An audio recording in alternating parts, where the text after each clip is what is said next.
Voici le IEFM, un centre de formation de brigade incendie en milieu industriel. Sa mission, créer des plans de mesures d'urgence pour les entreprises et former le personnel en conséquence. Tout d'abord, il y a le simulateur classe A, c'est-à-dire un module qui permet de recréer un incendie en situation réelle. C'est finalement d'être capable de reconnaître les phénomènes de pré-embrasement.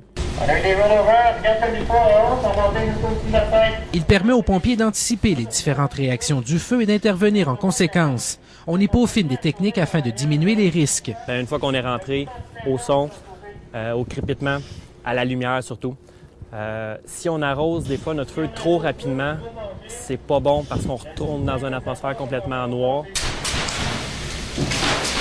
Si on applique trop d'eau, 1 litre d'eau se transforme en 1700 fois son volume, sous forme de vapeur. 2 autres simulateurs sont aussi à la disposition des pompiers. Le Class B, c'est un simulateur qui est alimenté par propane.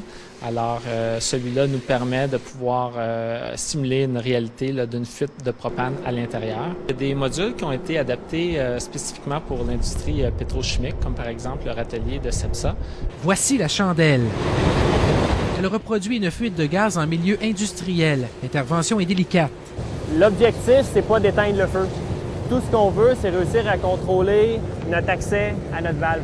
Les pompiers sont aussi amenés à faire des sauvetages. Cette fois, on va faire une simulation d'un individu qui est coincé dans un espace clos.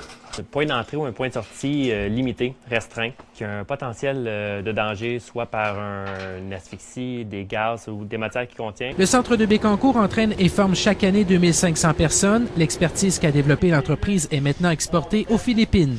Patrick Bégin, TVA Nouvelles, Bécancour.